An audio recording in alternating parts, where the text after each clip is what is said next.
5, 6, start streaming. Boom. 3, 2, 1. Starting. Here we go. And we're green. You got me? You got me? Well, it should be green, not red. I'm definitely green. I'm now live. And we're having a great time. Nobody's watching yet. But someday soon, people will start watching. It might be a little too bright in here, but... It's red, just so you know. It's red? Mine says green. Live now, red. No, I made that. That's my... What's up, Mitch? You put live now. Welcome. No, I made that little logo. I am... No, I know you did this, but see that little red button? It says live now. It's not Yeah. green, it's red. Well, click on it. Yeah, I know. And there you go. We're here. Well, hey, I appreciate you stopping by on your work break. I appreciate you stopping by at all, because you're on the West Coast, right? So it's like 5 o'clock? 5 o'clock for you? Yeah, the live streams are actually one of my favorite things to do. Am I muted? Do you guys got the audio? I have to ask that before we get too far into it, because goodness knows there's always something going on with the audio. Goodness knows. Hey, Mitch, you're not around those fires, are you? You're okay? I've been listening to the news. I've been hearing a lot about those, so take care of yourself. Audio both ears. Hooray! That's awesome. Hey, real quick, since I got Thomas here and we're still kind of giving people a chance to show up. Thomas today got his actual official drone pilot's license, so congratulations, Thomas. That's awesome. Okay, about 100 miles from the... Excellent, Mitch. Excellent. Stay safe. Yeah, absolutely. Stay safe. We used to live on the West Coast, and, now we live where it's so humid, I don't think any kind of fire would start. But I don't want to say that because, who knows, but it's terribly humid here. It's October, and it's still like 90 degrees. Like, come on. Seriously? Like, I don't know why people live here. If anybody here lives in the southeastern United States, no offense, it's just not for me. What's up, Chicago? And I saw somebody from Ireland in there, too. Welcome, everybody. Okay, we've given it a couple minutes. Let's get to it. So, hey, if you're new here, the way I break this down is I've got, my 2 weeks in review. We'll cover just a few things about the channel, kind of like what's going on with the channel. I'm going to ask you guys some questions. You don't necessarily have to answer today. Whenever you can, I appreciate it. And then after all the me talking, I'll leave it open to you guys to leave comments. I've got the Everyday Wife. Can you say hi? Hi. She's monitoring the chat, and if there's any pertinent questions or any issues anybody has, she'll be monitoring. That way I can, talk to you guys and not stare down at my computer, which is, if you guys ever do a live stream or you make videos, it helps to know where you're at in the frame of the camera. It helps to know, what your thing looks like, but the urge to stare at yourself, maybe I'm just narcissistic. Do you think I'm narcissistic? What? She doesn't think I'm narcissistic, but so I'm going to try to not stare at the screen because that doesn't help anybody. So if you have any questions or really pressing comments, or you got to leave because Mitch, I'm tracking, you got to leave. If you have something you want to say before I'm done talking and gabbing, just shout out to the Everyday Wife, and she'll let everybody know. So, number one, obviously in the last few days you've seen some videos about me checking out the new GoPro Hero 6 Black. It is somewhere around here. It's somewhere around here. I don't know where it's at. It was just here, whatever. So, I am really considering, I know I haven't made the determination yet, and I know I've been talking crap about the Hero 5 Black basically since the channel started. And I've been talking how awesome the Sony FDR X3000 is, and it is awesome. But I'm considering switching to the GoPro Hero 6 Black. We'll let the gasps subside. Okay. So I am thinking about making the switch. I have been really impressed with the GoPro, except when it doesn't work, which I've taken everybody's advice. Even though I don't think, and I know that you don't need a super high speed memory card for 4K video or for 1080p video, I did that just so that the comments that I got saying that I was using the wrong memory card can't say that anymore. So if it still screws up, then I'm going to ditch it and go back to the Sony FD-RX3000. Actually, Sony has a new camera coming out, I think like really soon, called the RX0, which I don't think it's really an action camera. It's like a tiny little boxy camera that it's about the size of a GoPro, but maybe I'd switch to that. I don't know. It has no stabilization, and if you know me, I am basically all about stabilization. If it's not stabilized, like, what's the point? So don't be shocked if you're a longtime subscriber here and you hear me say that I'm making the switch away from my Sony, because it's still a great camera. I still love that camera. It's right there. It's my my favorite little camera ever, but we may be making a switch. All right, number 2. So is Stan Cook? Did Stan Cook show up? I have not seen a comment from him yet. Okay, so Stan, if you're there, if you're not there, we have a frequent commenter, Stan Cook. He received the notice for his Mavic Pro Platinum today that it shipped out, so I'm really kind of hoping that in the next day or two I'll get the notification that my Mavic Pro Platinum's on the way, and then we can talk about it. And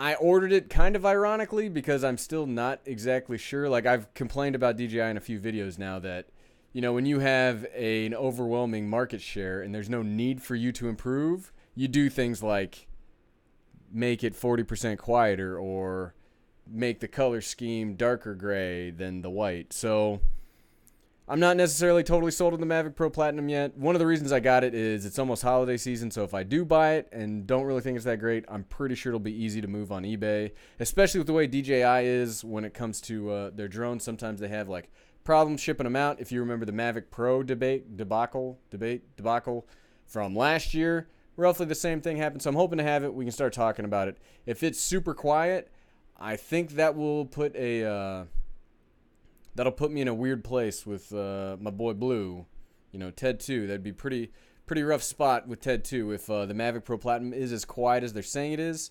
I get it. I'm not a math guy. I can't really explain the science behind it, but they're saying it's supposed to be the Platinum's supposed to be 4 decibels quieter, which doesn't sound like a lot to me as a regular everyday guy or dad, a regular everyday person. 4 decibels doesn't sound like a lot, but the science and the tech sheets that they showed say it's like 40% or 60% quieter because it's logarithmically, decibels and stuff. If you're a scientist, if you're an audiologist or a noise scientist, let us know in the comments like what you think about 4 decibels being quieter, because I don't think it's going to be that quiet, but I'm excited to try it out when it gets here either way. Number 3. Hey, so I just want to put a quick note out.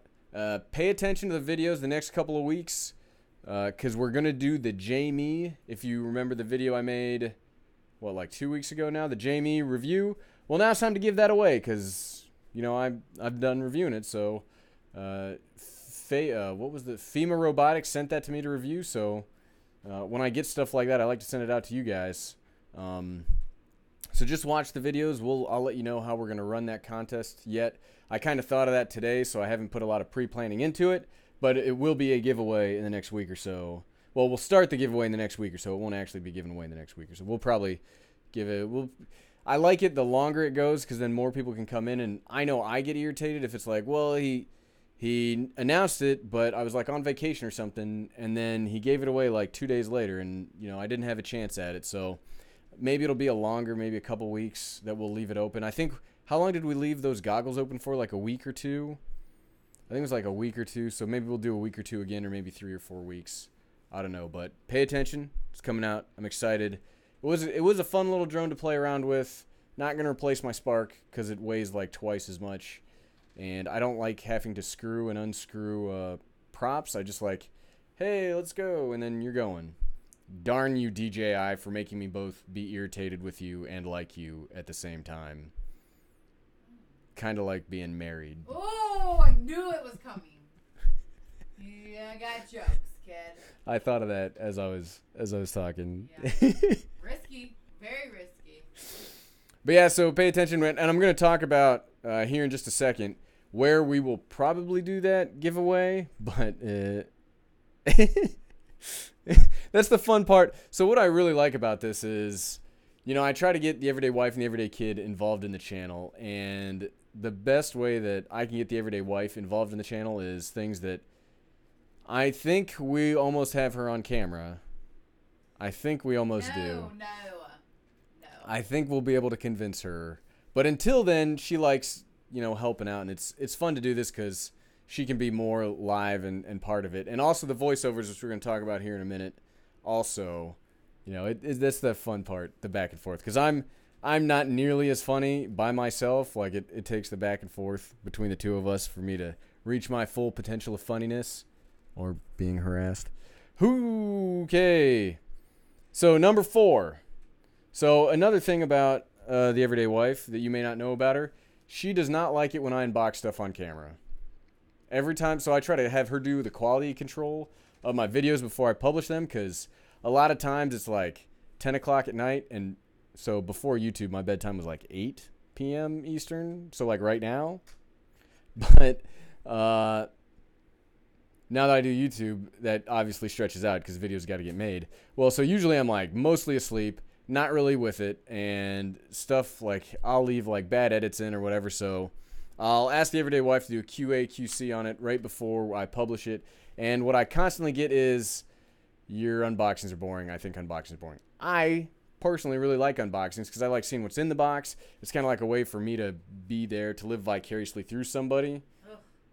She does not agree. So the compromise we're going to do, I'm still going to do unboxing videos, but I made a new Instagram account, and I will... She's laughing at something.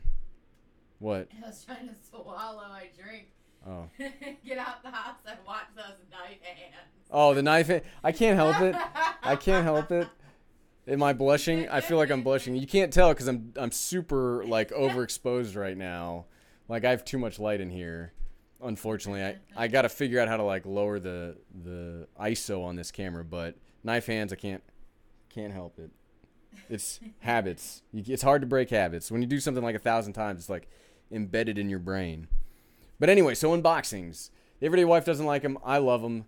So the compromise is I won't put them on the videos, but I have created a new Instagram account that I'm only going to use to publish my unboxing videos.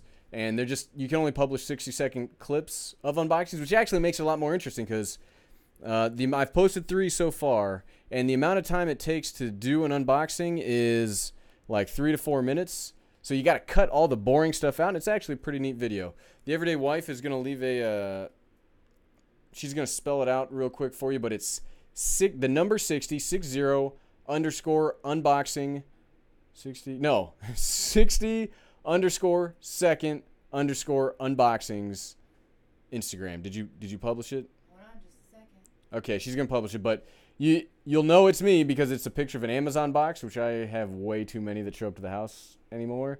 And it's a picture of an Amazon box, and there's 3 unboxings on there right now from reviewing the cheapest on Monday, already up. So pretty exciting stuff. New Instagram account, and that's different from the Everyday Dad Instagram account. That's still gonna be like behind the scenes or when a new video publishes or just random stuff that I'm doing. It's kind of like a personal Instagram account also. But the 60-second unboxings, only unboxing. So if you're interested in the unboxing videos, you're interested in seeing what the boxes look like, that's where you can find them. Okay, number 5. As we congratulated Thomas at the beginning of this, I also have gotten my drone license today. Let me. Don't go crazy on that. Let Don't me. go crazy. I'm not going crazy. It's not called. There, you could. I blocked everything that the Everyday Wife would be mad at me for not blocking. But yeah, so I'm now a certified. Well, I already was, but now I have the official drone pilot license, which is if you're out there and you still haven't scheduled your test, like seriously, go out and schedule it. Like we have, I want to say 7 or 8 people now in the community here that have taken and passed their Part 107. So if you have any questions, please leave a comment in the videos. Leave a comment here. I'm sure people will be more than happy to help. I've got a video that explained how, like my top 5 tips for taking it. So if you're still on the fence, just schedule it. Like was the biggest part for me was I was never just, if I kept putting it off, there'd always be an excuse. There'd always be, well, I haven't studied enough. Well, I don't know this part of the exam enough. I don't know this part of the exam enough. So You just got to go out there and just schedule it. I was like, hey, I want to do this. I'm going to schedule it in 2 weeks. Let's do it. And then I decided to move it to a week because I didn't want to wait that long. I crammed for like 3 days, and I passed it with like an 80% because I'm not super smart. But if you're smart, you'll be able to do much better than that. So congratulations to everybody that have passed it. Congrats to Thomas for getting his actual thing in. I never thought I was going to get this card. I mean, if you know the government, bureaucracy sometimes take a long time to do stuff. And, I work for a very large bureaucracy, so I never thought I was going to get this. I figured they'd just have to keep renewing my temporary certificate over and over and over. So that's pretty cool.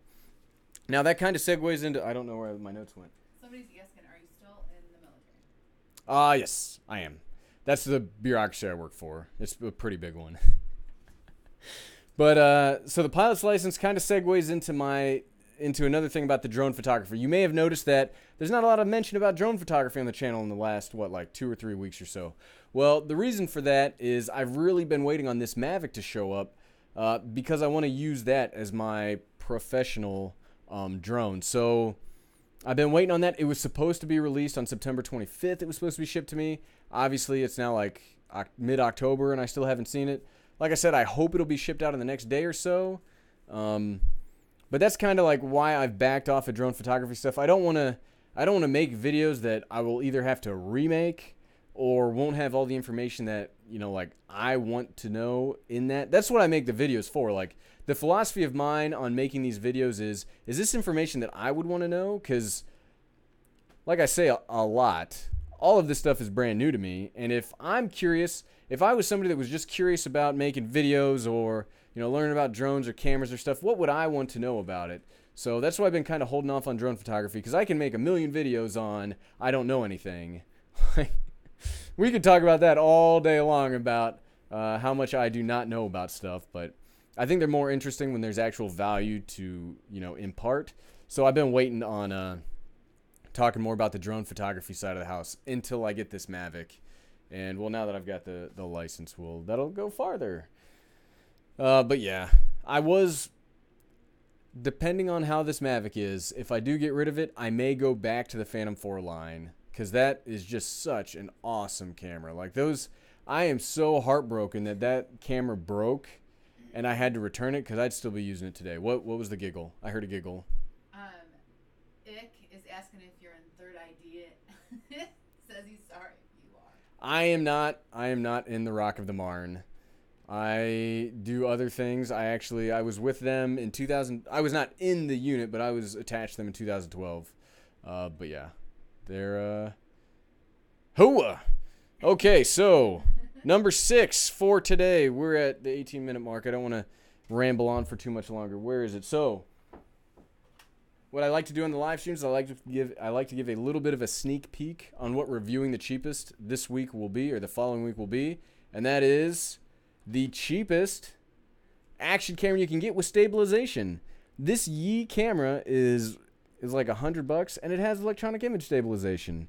I'm really excited about that. Like, I say this again, but if you're a longtime watcher, I really look for one thing in action cameras, and that's stabilization. And if it has built-in electronic image stabilization for $100, then hold on. I remembered where I put this. So it's going to be a comparison between these two. The most expensive electronic image stabilization you can get versus the cheapest electronic image stabilization you can get. They're going to fight. Well, they may not actually physically fight, but... So that's going to be reviewing the cheapest this week. That'll come out Monday at 12 p.m. Eastern. I'm pretty excited for it because I really like action cameras. So we're gonna have like a dad lecture history time. So as I just said, all this stuff's new to me. I hate trying to use the manual stuff on my camera. I know it makes it look better, and I have been trying when I do like close-up things, like pans and stuff. I've been using manual focus, but I don't like that. What I like in cameras is, hey, that's neat. Beep, beep, beep. Okay, it's recording. Beep, beep, beep. Okay, it's done recording. I don't like setting up and messing with stuff and getting it to work. So that's why I really like action cameras. I like, okay, go. You don't have to think about it. It just works. I think a piece of equipment is the best. And this is not just YouTube gear or camera gear or any kind of gear. Any kind of gear is best when you don't have to think about it. So imagine I kind of like playing video games, right? So when I enjoy a video game most is when, the controls kind of disappear, the TV kind of disappears. It's just like my brain in the game. And it's kind of the same thing with this gear. It should just be, I don't have to think about it. It just kind of does what I want it to do, which is why I like the Spark so much, why I like these action cameras so much. I just like stuff that works. That's the whole point of the channel is there's a million experts out there. And if you want to see an expert channel, there are a lot of really good ones out there. I watch them to try to learn, but I think for the most of us, we don't need all the fancy stuff. We can get just as good stuff, or we can figure it out too. Yeah, we can figure it out too. Am I right? Up top. Oh, me? Up top. She's leave me hanging. Sorry. Leaving me hanging. Ouch. I'm reading the comments. Okay, so last thing on the list of things to talk about is, so obviously, we do the live streams every other Saturday. Well, the alternating Saturday we do the Everyday Wife voiceover, and I've had a whole lot of fun doing those. I think she's had a whole lot of fun doing those. I think they're received pretty well. So we were kind of just like randomly picking which videos for her to voice over. But if you have a favorite video of mine that you want her to voice over next, leave that in the comments today, and that'll be the one whichever one gets the most votes, or whichever one's mentioned the most is the one that we'll do next, because we'll keep doing random ones, but it's part of. So if you saw, what's up? First of all, Ick says they got a Spark because of you. They're awesome. And Chris wants to know how to convince his better half they need a Spark. Why would you not need a Spark? That's the question. You shouldn't have to explain why you need one. You should have to explain why you shouldn't get one. Careful. They're amazing. You want to keep that better half. Don't be going crazy now. In all fairness, I have two motorcycles, and she hates each of them. What? Go ahead. What was next? To Chris in Boston, definitely, you're going to want to do it for your fun time, whatever, go and video crazy things, but also use you it could for get your in front of family camera. stuff. Definitely not getting in front of the camera. My pajamas. So definitely, and then let your significant other try it. Or you could have her come watch the Everyday Dad videos about how awesome it is. Seriously though, if I were gonna try to if I was gonna try to convince somebody about the Spark, the way I would convince them is, so what are people's really big, besides the money thing, because trying to spend $700 on anything is going to be a discussion, right? Is that what you spent on the Spark? No, I mean spending. Is that what you spent on that Spark? No, $700? spending any kind of money on anything of indeterminate amount of money. Babe, for real? Spending any amount of money on tech or gadgets, that's going to be a discussion either way when it comes to the family. But the things that the Spark can do that I think really kind of benefit the family when you're going on adventures or you're going on family trips are, people are going to think it's a toy, so they're not going to really care that you're flying it. I mean, if you're flying in restricted airspace, then yeah, there will be issues. But people do not like Mavics. They do not like Phantoms because those are those darn drones that are, spying on me and doing all sorts of crazy stuff. So they really, and when I've flown my Spark in like not public places, but in like places the public goes or touristy spots, everybody looks at this, oh, this guy's like playing with a toy. So I would convince that way, if you're going to get any drone, it's the one that is most other people, general public friendly. And then two, it's so easy that anybody can use it. Like seriously, anybody can use it. And there's some really cool things that the Spark can do to capture really cool family moments. So if I've been reading a lot about making video or making films, right? So establishing shots are a really big thing, and I've been using them for our family when we're going out or doing things like, even for example, today the Everyday Kid had a soccer game, and I was trying to film, some stuff on it, and just establishing shots that point where the family is in time and space are great things, and nothing can do with establishing shots. In my opinion, there is not a better establishing shot or like a pan up to reveal like what you guys are doing than drones can. It's like magic. And I think once you're able to make some family videos like that, then it sells itself. In my humble opinion. I just didn't realize it was $700. What was it? No, how guys? Seriously, is it $700? I mean, What? come on. What? Really, is that what you paid? I don't know. Don't tell her about the Mavic Platinum. Okay, that's good stuff. That's good stuff. Okay, all right. We're at about 25 minutes. Well, Yes, everyday wife. I'm gonna start scrolling through the comments and seeing what if I missed anything. You got some questions. Okay, Ick, where are you from? Are you local? Well, so Bill, you know, TED 2, so it's hard for me, right? So I don't get emotionally attached to my equipment. Since I started this channel, I don't have any of the same equipment that I started this channel with, because I always am like, okay, this is the capability I have, this is the capability I want. What do I have to give up to get this capability? Because, you know, I'm an everyday guy. Despite what all the other YouTubers say, this is not like a huge moneymaker. So what do I have to give up to get something new? For example, I just sold the Crane M gimbal, and I just sold my Hero 5 Session because I want to keep the GoPro Hero 6 Black, which is obscenely expensive, by the way. Cough, cough, GoPro. But like, what do I want to give up to get that? So if I want to keep the Mavic, I'm really gonna have to stop and think about like what the reason I got rid of. So when I got the Spark, if you don't know, so I had a Mavic and the Spark at the same time, but they were fulfilling the same role. So I got rid of the Mavic because I think the Spark is one of the best things ever. Like, no kidding, I think it's one of the best pieces of tech ever made. But if this new Mavic is able to be quieter than the Spark and be even more incognito, it's going to be tough. So as much as I like stabilization in action cameras, I like quietness with drones. Because, I mean, even if you are, you know, following all the rules and regulations and following all the laws, the general population has no idea what those laws are. All they know are that drones are the bad things. So the quieter, the more incognito it can be, the better in my, you know, that's the way that I look at it. So if the Mavic Pro Platinum is way quieter than the Spark, I don't want to talk about it yet because I have kind of gotten emotionally attached to TED 2, which is weird because like I said, I don't normally get attached to gear. Like if a piece of gear stops working, I will get rid of it real quick. Like I've sold 4 action cameras since the channel started. I've gotten rid of computers. I've gotten rid of TVs. Well, not associated with the channel, but yeah, I don't get attached to gear. Since we moved here, I've sold 2 bicycles and every gaming system. She's mad about. So, but yeah, TED 2, it's gonna hurt. It's gonna hurt. All right.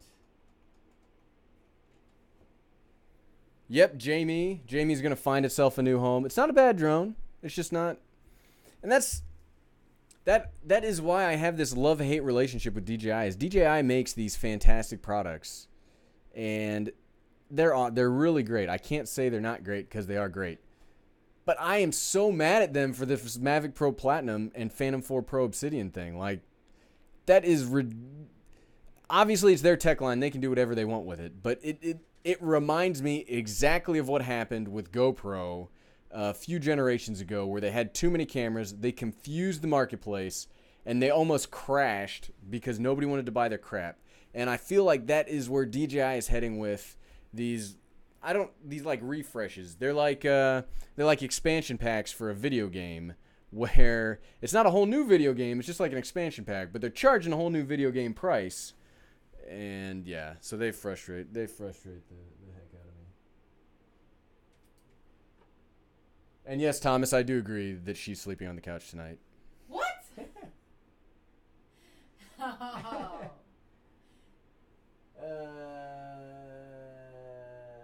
What do we got? Whoop. Am I missing anything? I just kind of screwed the whole thing up. But is it worth $700 to make family videos? Well, that's not something I can answer. That's something you gotta decide if that's worth it for you. And is $700 worth it? For me, probably not. If I were just going to buy it for strictly family outings, I would buy the base model Spark, which is about I think it's $500 because it's $499. That's the one I would get because it can actually go pretty darn far with the cell phone. Like doing my test when I still had the Mavic, I would get the Spark to go about 200 or not 200 football fields, about 2 football fields away from me without really having any issues and still controlled really great with the cell phone. The Mavic is not the same way. The Mavic cell phone control is terrible. Don't use it. But yeah, it depends on what you want. A lot of this gear, all the gear really, I use for the channel. If I didn't have the channel, I wouldn't have the gear, which is kind of one of my arguments that you'll hear. This will sound familiar if you watch the video on Monday, is that what is good enough, right? So I talked about the Sony RX0 a little bit ago. Why would anybody need that if you're not making professional videos? And I think we're kind of like, and this is one of the things I like most about reviewing the cheapest is, like, who needs 4K? Who needs all of this fancy cutting edge stuff? Nobody has a 4K TV. I mean, our TV broke, so we had to get a new one, and the one that was on sale was a 4K TV. So now we happen to have one, but we had a 720p TV for the longest time. That's the majority of what people have. Who needs this camera technology? It is a marketing gimmick to say, hey, these are bigger numbers. You need the bigger numbers, right?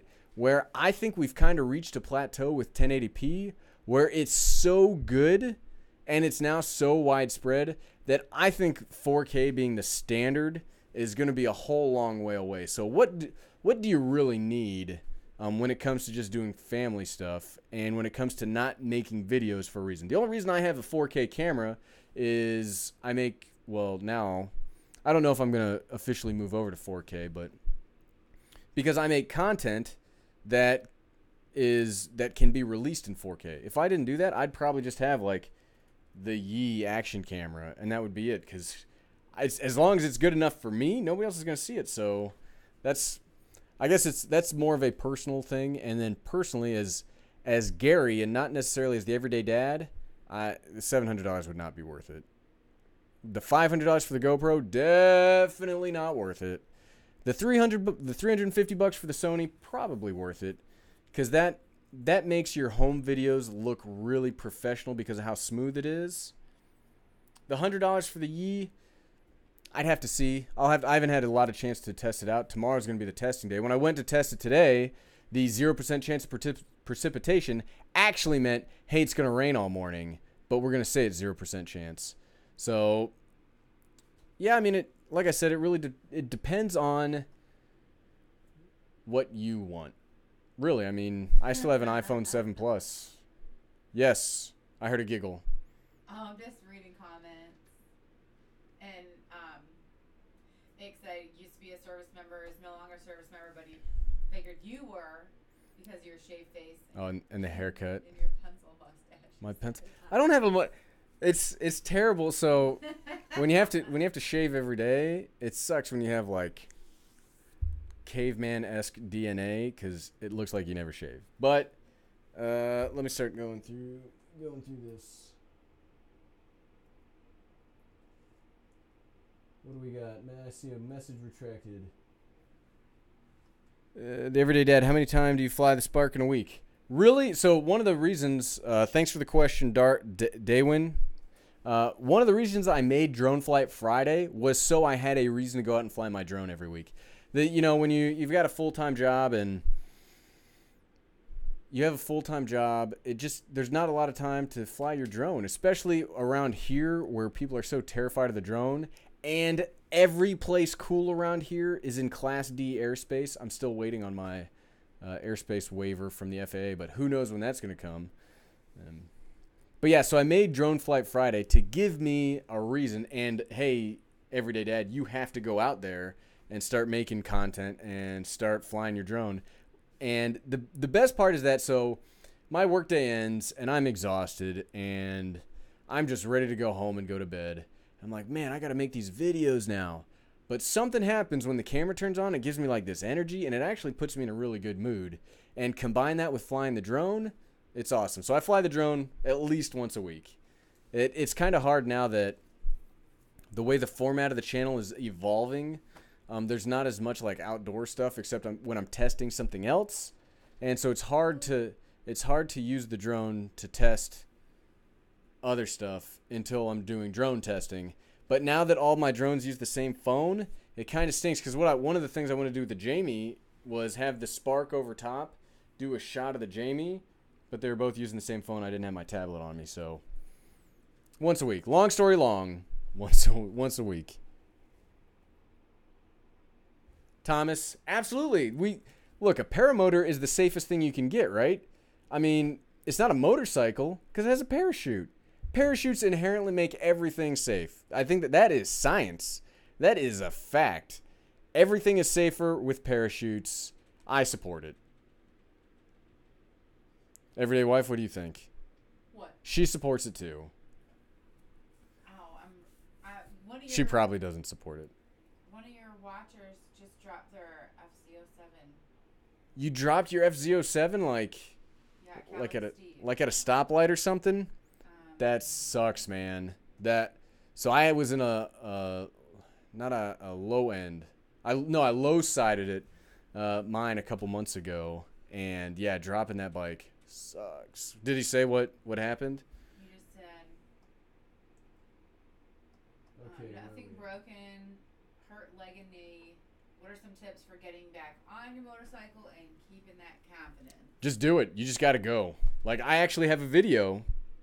If you want to watch it, where I kind of talk about after I was in my motorcycle accident. This was back in, I forget the name of the video, but it was not a popular one. But it's just, life sucks. Like, life can suck at times, and getting in a motorcycle accident is terrible. Like mine, hopefully you're not injured. I hope you're okay. I got some road rash. I am a very big ATGAT fan, where I wear all. You may have noticed this in my videos that I'm just a safety-oriented person. I have personally seen that being unsafe or doing stupid stuff can get people killed.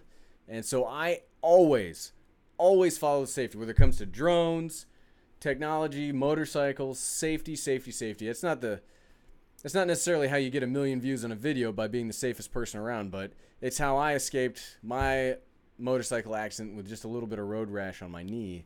And you just got to get back on it. Like, seriously, it's going to suck, and I'm still, every time, and no kidding, I'm going to do some knife hand action here. No kidding, every time I'm riding now, and I come up on an intersection where somebody can approach me on the right, my heart, stops. Like, every time, I get scared. But it's not, okay, we're kind of veering off of what the Everyday Dad normally talks about, but no kidding. That's all right.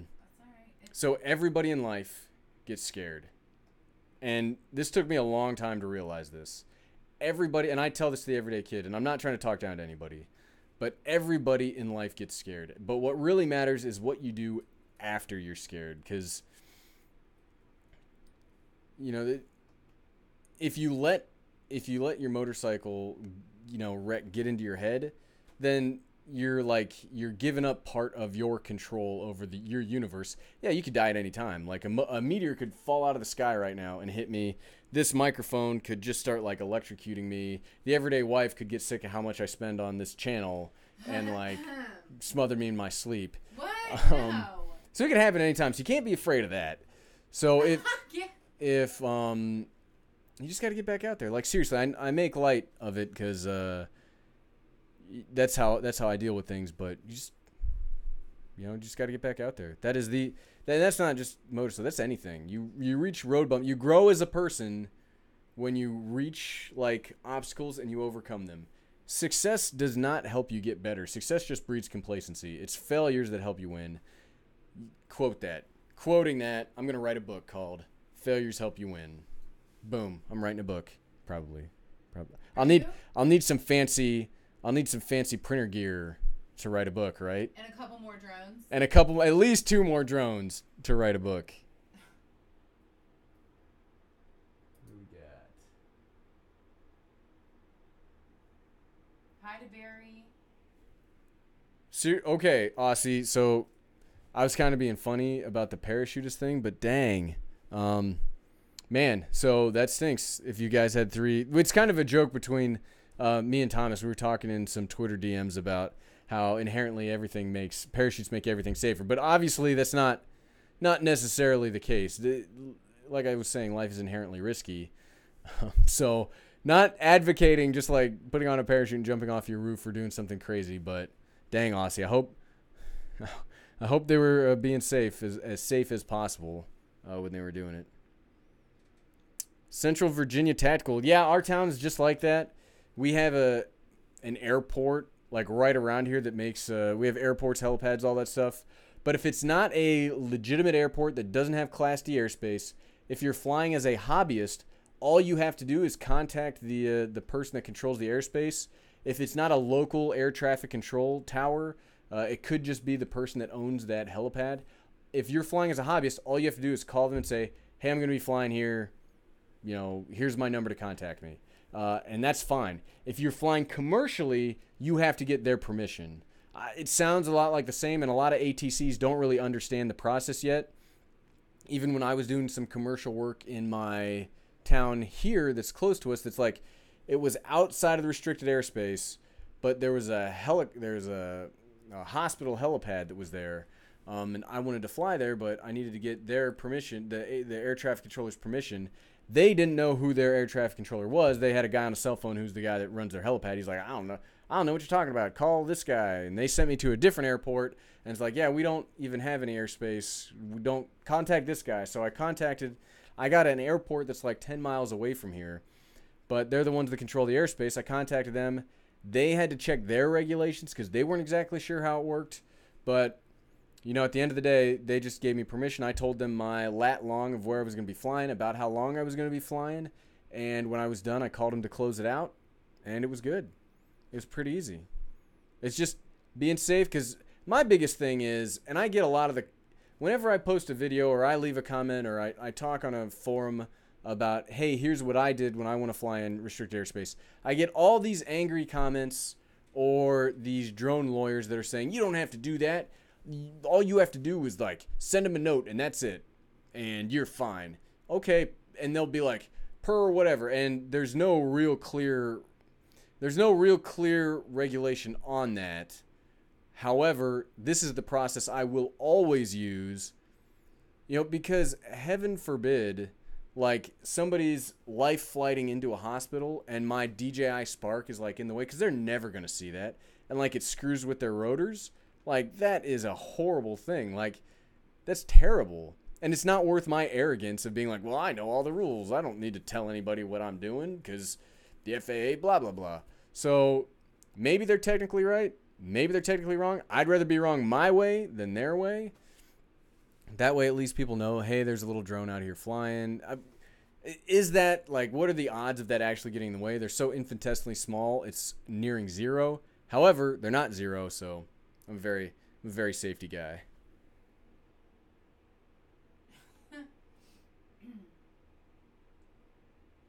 Am I a fan of Casey Neistat's YouTube channel? Yes. Long story short, yes. Everyday Wife wants me to wrap it up. I actually have a video about. I don't want to wrap it up. Like. A couple other questions. Okay, I'm getting there. We still have plenty of time. We have so much time. This is our hangout time. I already did the boring talking at the beginning. Hey, if you're new, follow 60-second unboxings on Instagram. 60_second_ unboxing is on Instagram. That's where I'll be doing my unboxings from now on, because the Everyday Wife doesn't like unboxings. So yeah, I'm a huge fan of his channel. I made a video about like why I think he has a good story to tell. Do I agree with the way he uses drones? No. Do I really like some of his shots? Yes. It's kind of like it's tough, and I don't want it to sound like I'm being hypocritical, but so for example, his the solar eclipse video he did, all of those drone shots were totally illegal by Part 107. Every single one of them. He was flying over people. He was flying above 400 feet. All of it was bad.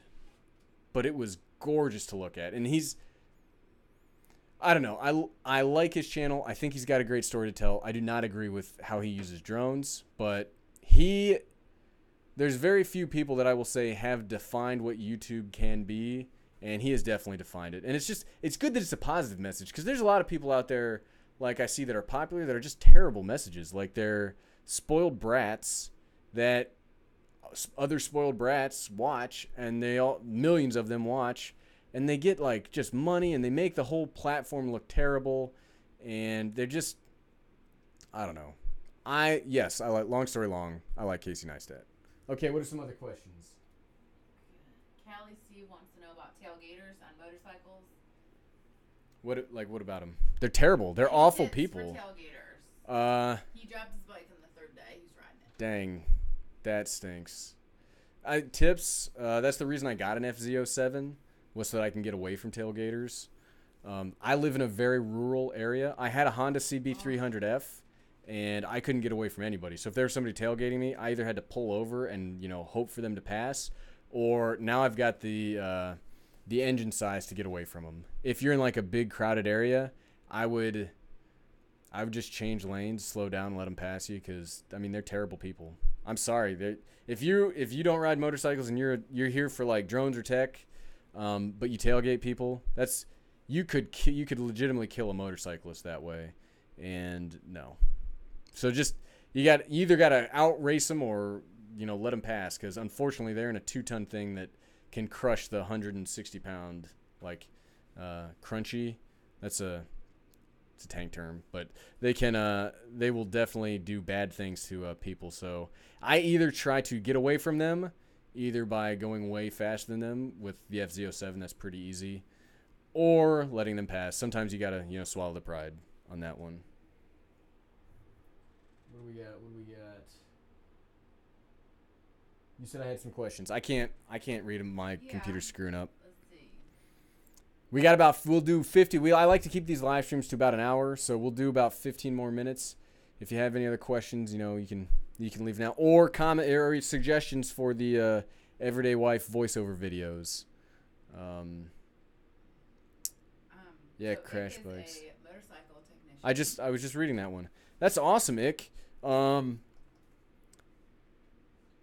Yeah, that's exactly what I just said. You got to control it. And if you get a ticket for that, I'd rather get a ticket than get in another motorcycle accident. Like, it was, I only got a little bit of road rash, but it was terrifying. And it was just and I don't want to make it like an us versus them, motorcyclists versus car drivers, because I drive my truck still too. But you just got to, it's easier for me to say that because, like I said, I'm in a rural area where if I want to go 100 miles down a road, nobody's going to catch me.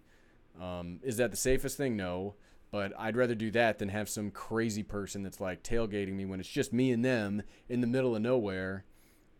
Get safety. Always got to wear your gear.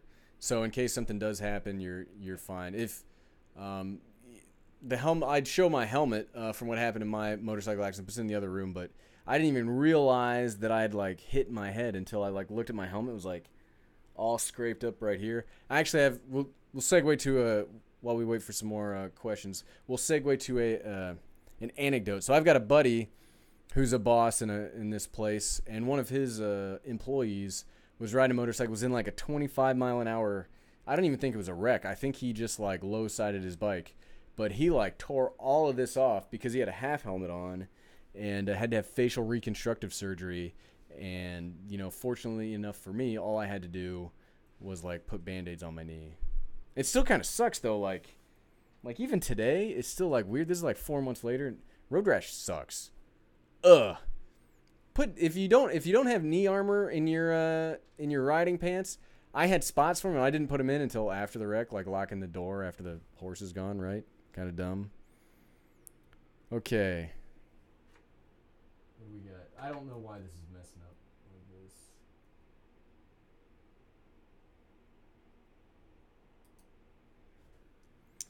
Does she go on the bike? Do you go on the bike? I offer it all the time. She refuses to get on it. I'm too scared. Plus, I'm just fearful. She's not a big fan of the motorcycle to begin with. I like safety, and I was scared of him getting a motorcycle because of accidents. And of course, he got in an accident. So I'm even more cautious now. And at least here's some See you, tips. Bill. Don't ride when it's dark out on your bike. You know, it's hard to be visible when you're just so little and have only one headlight. So one of the mistakes I made was, especially when it gets foggy here in the mornings. So fog is gray, my bike is gray, my jacket's gray, and my helmet's gray. So I may have to like get some more colorful stuff. See you, Bill. Thanks for stopping by. I really appreciate it. What do we got? Yeah, Central. I don't know. So here's the thing that I run into when I make like review videos is I don't know that necessarily money has corrupted it.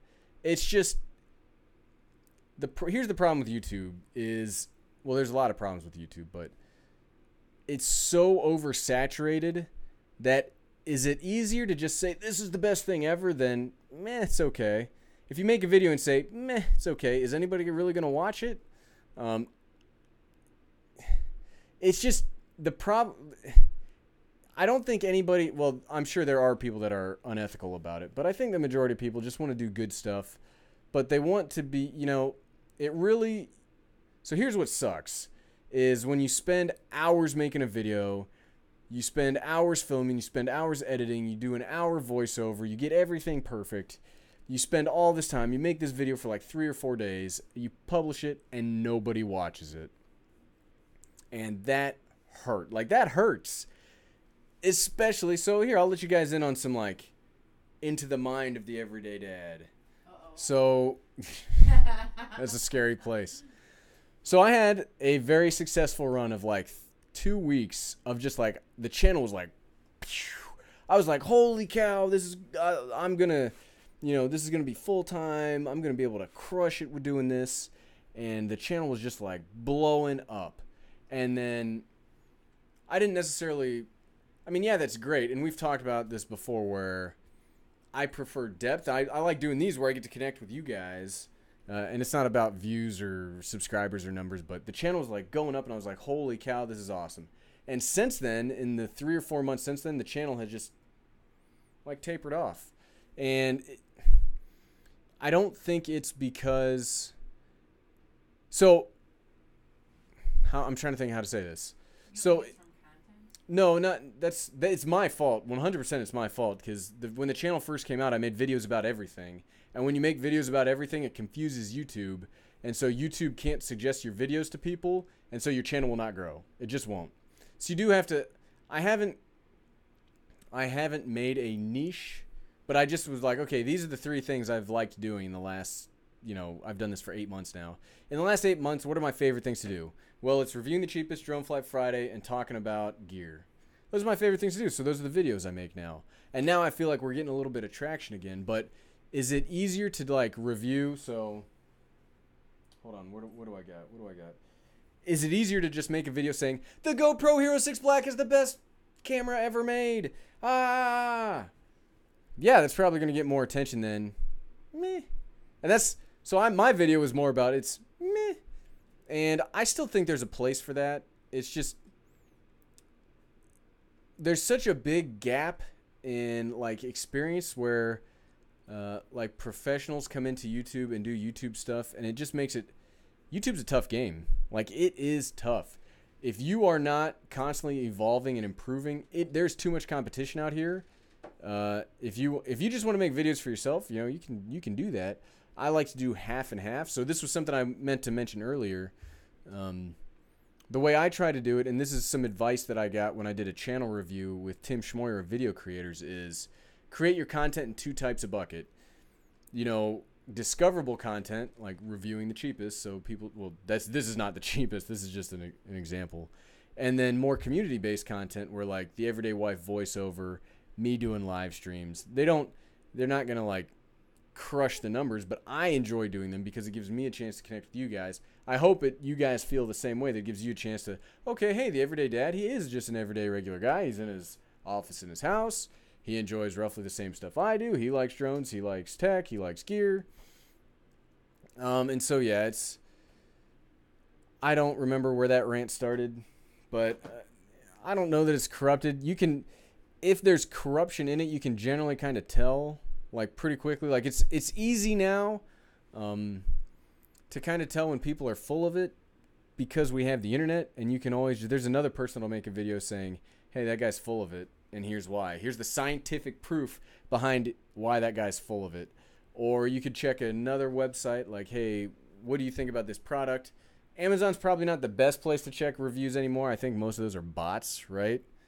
Like they're like 99% of the reviews on Amazon are bots. Like a product comes out, it's like this cheap thing like from China, has 1 million positive views. I'm like, I don't even think they've sold 1 million of these things yet. How do they have like 4,000 5-star reviews? So it's what I really enjoy about YouTube is I can make videos, and I've really started to enjoy just the process of making the videos, but I can make them and I can distribute them to my community. I don't need anybody else. I make it, I send it to YouTube, you guys get to see it. Yes, that's a scary thought because, well, one, if I'm a crazy person, you know, I could just be putting whatever on there, and I think YouTube does a pretty good job. YouTube does an okay job of checking to make sure people aren't posting crazy stuff. Because, like, I've been getting hit up a lot with this not suitable for all advertisers stuff, which is crazy because I never curse. Well, the everyday wife curses. What? Don't call me out like that. She cursed in a video. But I don't curse. It was just what I was thinking. I make videos about stuff that I like to buy.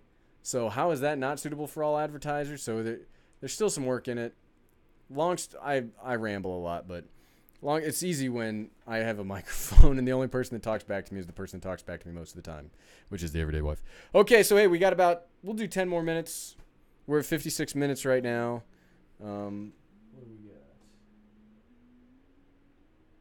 What's your favorite drone? Rodu Folk Art Videography wants to know. Rodu Folk Art, my favorite drone is the DJI Spark. I know that I made a joke once about calling the channel the Everyday DJI Spark Guy. Like, look, so I'm just standing here, right? Oh, I'm not supposed to call it that on the live streams. I forgot. Well, Bill left. He's the guy that calls me out on it. It's never outside of arm's reach. I seriously, like, no kidding, I think it's the best tech made in maybe the last 10 years. I mean, so far today. Tomorrow In the last 10 years, yes, something else could come out tomorrow. Yeah. But the DJI Spark, like, no kidding, is fantastic. And like we were talking about, if you were here maybe like 30 minutes ago, I was talking about, like, what is good enough for, like, a regular person. If you're making professional videos, you may need something more than the Spark because the Spark can only do certain things. Mainly. And how many times have you crashed it? How many times have I crashed the Spark? A lot. Actually, legitimately a lot. I crashed it. In a tree. I crashed in a tree. I've crashed it. Well, I've crashed into lots of. I've crashed. No, that wasn't the Spark. One. I can actually see the marks in the ceiling where I returned to home the Mavic into the ceiling. But yeah, the Spark is great. I've crashed a lot. It is a tank. Like, look. I don't have the Mavic anymore to show, but the thing that's great about the Spark, like I said, is the construction. But this thing is solidly built. Like, one of the things I don't like about the Mavic is how it unfolds, and every time you have a moving part, that is a point of failure. And this thing, like, you could probably, if you watch the video that I made for this Drone Flight Friday about attaching the GoPro to it, you can see, like, how torn up my propellers are, and it still flies like a tank. Like, this, I love this drone. Like, it's going to take a serious thing to replace this thing for a spot in my heart. Like, it has a decent, like, even cell phone cameras now, it's basically a flying cell phone camera or a flying action camera, and it's awesome. Like, the thing that I have to catch myself on, and we talked about the channel, one of the problems I had with the channel was if you niche down on something, people are going to subscribe for that, and which is right, because hey, this guy's making this content I like, I'm going to subscribe to him.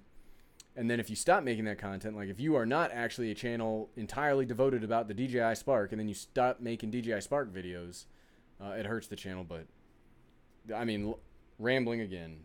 Look, I have crashed it. I made a video about a really bad crash where I thought I really broke it. Because it hit a tree and then fell and landed on some rocks like 20 feet below it. and it survived. I just had a flyaway. Those issues were fixed. I think it was the iOS thing. I got another lot of hate for that too, but I think iOS caused a problem. It flew away, crashed into a tree, landed about 20 feet down. But yeah, the Spark. What was it? You said I had another question? So people are just sharing all their crashes too. Oh yeah. That's why you got to fly safe. That's why yeah, I don't think there's nothing bad about crashing a drone. Like, that's part of flying a drone. You want to get shots. It is seeing the world from a way that mankind has never seen the world. Like, yeah, unless you're a helicopter pilot, but even a helicopter pilot's not going to get that close to a tree, or you're not going to get that close to anything, and cameras have ways of distorting distance. So yeah, crashing a drone's not a big deal. It's a big deal when you're not being safe, and then it crashes, because then it's 100% your fault.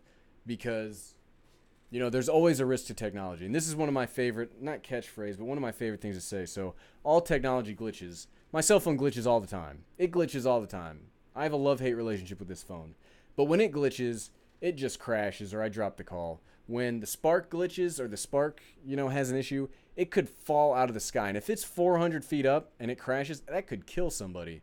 Or it could seriously damage a car, or it could hurt somebody. So that's why I preach safe flying, because we all know there could be an issue. If you go on forums right now, if you Google DJI Spark issues, you could find somebody that will tell you that it is like a ticking time bomb just waiting to crash. I see those things every day. And so there are always going to be technical problems. And we all know that. So if we fly unsafe and then we're like, it crashed, I can't believe that. Bull crap. That was, you know, you knew that could happen. So it's your fault. Well, I don't mean you specifically. I mean the royal you of like mankind. Richard, hey, I appreciate that, Richard. Yeah, I see a lot of like a lot of drama like on YouTube, and I mean obviously I'm a very small fry. I'm under 3,000 subscribers, but like what, like what's the, I mean, I guess it's like life, right? So there's people with like work that, you know, that I work with, or people that I know in life that are still like full of drama, and it's like, come on, I'm 34. I'm 34. I graduated high school almost 20 years ago. Like that's bond, but YouTube kind of like, it's just the internet. It creates anonymity and creates distance, and so you can just say whatever you want. And I also think that there's a lot of kids that watch YouTube, and kids, YouTube stars. Well, they want to be YouTube stars and they love drama, right? And one of the best ways to grow a YouTube channel, unfortunately, is riding on other people's subscribers. And one way to do that is say, hey, blank, you stink. Well, I mean, they make much more descriptive titles and thumbnails than that, but and then that person's like, this guy made a video about me, and then, you know, that subscribers happen. But I just like being positive, because it's, I saw somebody the other day and was like, I was like, hey, how are you doing today? And they're like, I'm doing great. It's a choice. And I was like, man, that's really lame. But then I started thinking about it. I was like, you know what? Positivity really is a choice. It is, every day. And I mean, I have days when I'm not positive. I'm actually, the everyday dad is a much more positive person than Gary is. Gary has some angry days. But I want to spread positivity, because that's what you got to do. Like, being full of drama, it's not gonna help anybody out. Happy, glad, mad, or sad. Every day is a choice.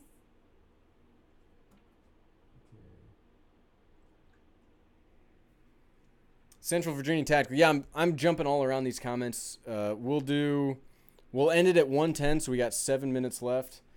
So yeah, I have learned a whole lot. So like if you want to, go check out some of my first videos. They're terrible, but I keep them there just to kind of like, they are terrible. They're boring. I don't understand why 300 people have watched like my first video ever, because I'm awkward on it. I have no idea what I'm doing. I seriously just woke up one day and was like, hey, I want to start a YouTube channel. And then I just started a YouTube channel. Yeah, you really did. And I just started making videos, and they were terrible. They were terrible. Well, you got to start somewhere. No, I agree, but I've learned a lot. Hey, if you're still trying to learn something that I'm not obviously sponsored by this. This is a book that I bought like in the last 2 weeks. Move your hands away from the words. Can you see it? Just move your hands. Yeah. It's called How to Shoot Video That Doesn't Suck. and it's been a fantastic book. Steve Stockman. Steve Stockman's the guy that wrote it. I've been taking a whole lot of tips from this book, and just trying to think of. I used to do, basically my videos used to just be one long take and me sitting at a desk talking, and that's boring. So I'm trying to change up the shots. I'm trying to make things more interesting, add movement. I've invested a lot of my capital. So like I said, I sell stuff to get stuff. So I've gotten rid of some excess capabilities that I didn't really need anymore to try to get better capabilities fitting towards what I'm moving the channel towards. So I like movement in shots now. I try to keep all shots under 20 seconds. But yeah, if you're into making YouTube videos, that is definitely. I actually may my next YouTube gear video this Wednesday, I think will be it'll either be the review of the GoPro Hero 6 Black, or it'll be a review on gimbals in general. But I think one of those Wednesday videos I'll make about that book, because it's really great. Because I've said this before, but before January of this year, I'd never made a video in my life besides like, hey, I'm on my cell phone shooting portrait mode. Hey, look at what something the everyday kid's doing. It's awesome. So that's why my first videos are terrible. Like I have a review of the GoPro Hero 5 Black.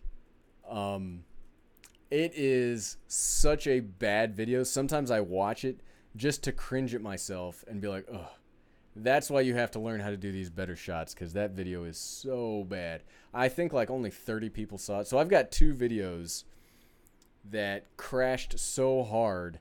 I was like, well, I'm done with YouTube. And it was, I did like a Lego Batman movie review. And this is before I got like light. And so I had this gross light for this room. And I think I filmed it on my iPhone. And I hadn't shaved in like 2 days. I looked like a homeless person. And I was like, oh, I don't know. It was terrible. There was that one, and then the GoPro Hero 5 Black review are the worst ones. I have one that the everyday wife hates, and I really like it because I think it's funny. Yes. I think it's funny. Do not watch it. It's what is it? I talked about this in the last live stream, actually. Somebody asked me about my earlier videos. It was how to fly your drone. Not the one that I made recently. It was one that I made a few months ago. I thought it was pretty funny. Do I have a case for my controller? No. That controller's rugged. I just throw it in the bag. I just have a backpack. I throw all the stuff in, and it goes. I don't have a case. That's why I need gear that works, because I drop, I break it. I cannot believe my mirrorless camera still works, because I've dropped that sucker a lot. But I also don't have like a huge backlog of cameras that I can just keep going. What software do you use for the live show? I use OBS for this. That's not my idea. I originally started on Wirecast, but Wirecast, since I only have one microphone, was sending out mono to everybody, so like only one side of a headphone would get it. So now I use somebody, I forget. If you were the one that recommended it, let me know, because I have a terrible memory. But somebody doing a live stream was like, hey, you should try out OBS. It's what we use at our TV station. Do you remember who said that? I can't remember. It was like 3 ago, because we've done this twice now. Okay. Thank you if you're out there, because it's seriously, we use OBS now, and it has changed. It's made the live stream so much better. Except I need to figure out how to lower the ISO on this camera, because I can see my outline. I cannot even see my outline on the everyday wife's computer that I can see across the room, because it's way too bright. How was the SNES Classic working? How's the SNES Classic working? Disappointing. It works great. The controllers feel fantastic. I clearly bought it because I was like, it's out, I gotta get it. But honestly, I already own all of those games on our Wii U, because if you don't know, you can buy like all the old games on your Wii or your Wii U. And I already bought all my favorites. And then I bought the SNES Classic, and now I'm playing them all again on it. It's all the same games. Super disappointed they didn't have Chrono Trigger. If you're somebody that grew up like playing Super Nintendo, Chrono Trigger is like one of the best games. And if you're going to release a system called SNES Classic and not include that, fail. Straight up fail. Especially since they own the rights to it. I think they do. That was a Square game. But they have Super Mario RPG on there. Well, since it's Super Mario RPG. But no, that's a good one. That's a good one. All right, 2 more minutes. Last comments. Hero 6 review from Richard Van. Question for the Hero 6 review: is it if it means you could skip a gimbal?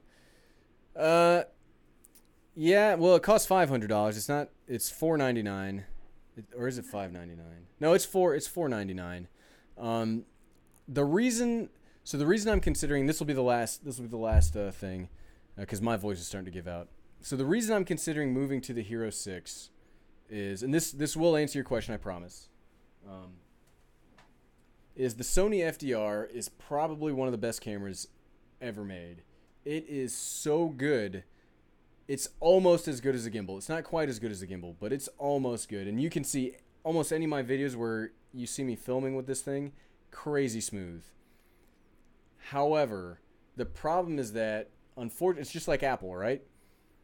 When you want an accessory for a phone, they make all of the accessories for Apple.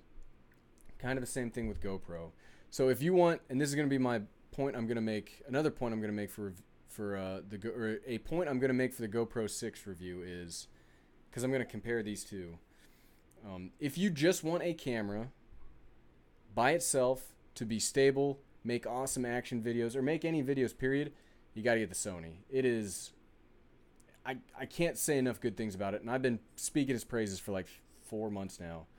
But if you want a platform and you want to make a system for making videos that can be as good as they can, the GoPros are really the way to do it. The GoPros and the GoPro clones are the way to do it, because they're the ones that the accessories work with.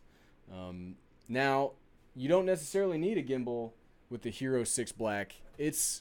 I'm not a big fan of electronic image stabilization, but the electronic image stabilization on this camera is creepily good. Like, it's really, really good. But yeah. Okay. What do we got? Start some giveaways, bro, on your channel. We've already had giveaways, bro. We've had lots of giveaways.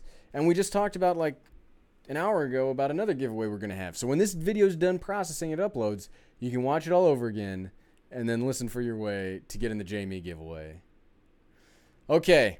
All right, everybody. So, hey, I really appreciate everybody coming out. Seriously, these live streams, if I could grow a YouTube channel by just sitting here hanging out with you guys, I would do that all day long, because these are some of my favorite things to do. So thanks everybody for coming out. Remember the big points of today. If you want to see my unboxings, follow my new Instagram account, the number 60 _ second _ unboxings. You'll know it's me because there'll be 3 videos up there right now. That's where I'm going to do my unboxings from now on. Let me find my paper to close it out. So yeah, so the Instagram thing, the Jamie drone giveaway, like I said, watch the videos. In the next couple of weeks, I'll announce how we're going to do that giveaway. And then if you have a preference, or you just want, there's a video of mine that you really like that you want to hear the Everyday Wife voiceover next, wait till we close this out, because all the comments you're leaving right now will be gone. They're not saved. So wait until the video's done processing and uploaded, or like see it tomorrow and leave a comment of which of those videos you want to see her upload best. And my voice literally just gave out, so that's it. Seriously, thanks everybody. Without you guys, there is no The Everyday Dad. Like, it's the community that makes this worth it. And it's hanging out with you guys on the Saturdays is seriously my favorite part. So thanks again. Hope you have a fantastic day. Have a great night. And yeah, see you guys around.